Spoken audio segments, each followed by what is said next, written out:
Yo, it's Reginald, your favorite artist, philanthropist. What's up?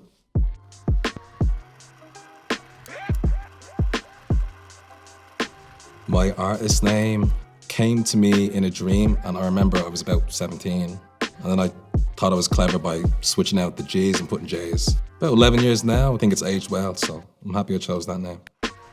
Growing up in Dublin, just like any other city, I had a lot of freedom growing up, which I'm grateful for. So with that sense of freedom, there was a lot of mischievousness, a lot of trouble, a lot of opportunity to discover myself. And naturally, I gravitated towards stuff like graffiti, things that were around me that I saw.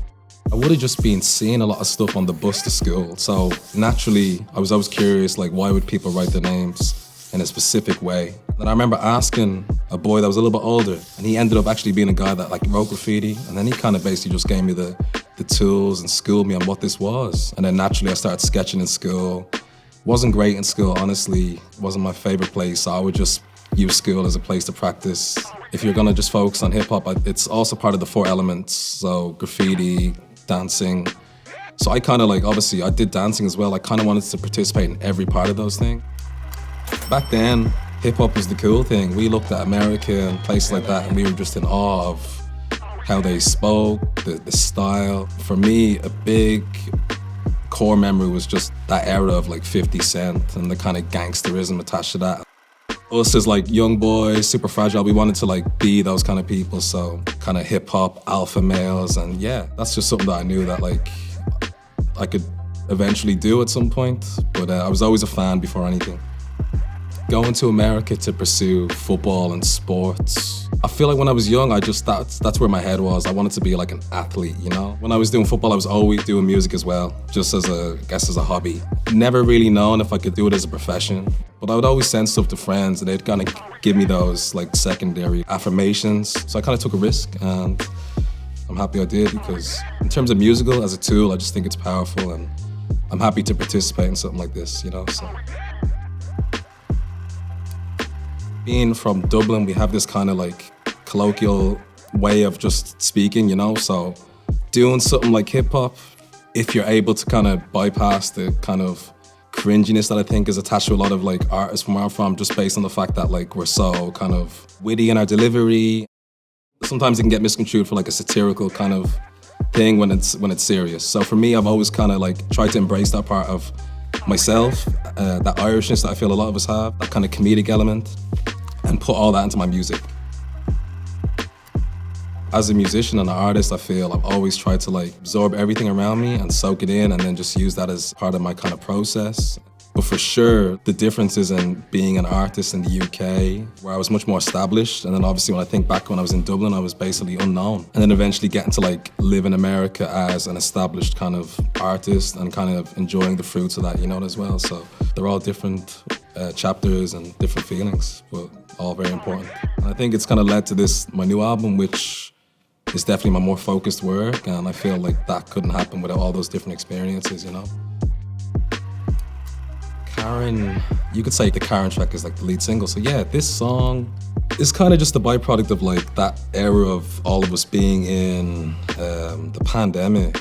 A lot of friends of mine would send me these videos from predominantly the States. And again, these Karen characters are also people, so it's not me having a bash or appropriating any type of person, but you know, it's just, I think it was like a tongue-in-cheek moment on the album. I feel that the album that I made, Piece of the World, is so like focused and cohesive and kind of not serious, but you know, the tone of it's quite serious in a sense, and I feel like this was like the kind of moment to break that up and just have a little kind of ha-ha with everybody, because I feel that's what my music represents. Is if you're to like categorize or at least talk about music, it's like quite serious, but it still has this kind of looseness and silliness to it, which this track in specific embodied that feeling. I always try to leave enough for the listener to kind of connect the dots themselves. So if I'm making a track about Karen or Karens, it's not going to be so specific in its nature. It's going to be quite subjective. My background in film, and I need to change my Wikipedia. Like I dropped out of college, so I didn't get to pursue that. But basically, I love films. I feel like I'm a very visual person. I see everything visually. Even before I craft albums, it starts with a visual, and that can be from an encounter with somebody or like usually watching a movie. even just one scene, and that will set the basis for whatever album I kind of make. For the most part, like I co-direct nearly every video I've done. So yeah, I just feel like in how I get my message across, it's very important to get that across visually, and obviously the narrative as well. I think filmmaking is something that I know I can do, and if given the right opportunity, I look forward to making a film one day. So even before like hip hop or rap or whatever, like I was just this person. I was into just dance and movement, you know, and I've always tried my best to bring that back through my craft. But of course, I feel being labeled a hip hop artist is quite limiting in what I can do, what's acceptable and what's not acceptable.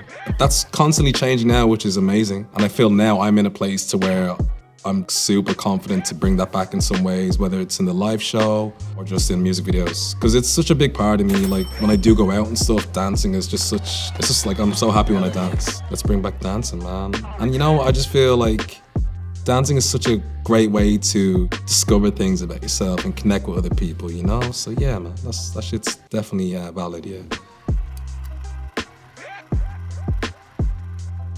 I'm definitely more open, man. I think it's all just in relation to me, just like I love myself way more now, you know? It's like a beautiful thing, and obviously it's easier said than done, you know? This involves a lot of work on yourself, a lot of looking inwardly as opposed to outwardly, holding yourself accountable for many different things, and not to be afraid to take the punches, because when you do, you'll find that like you'll come out of it a better person.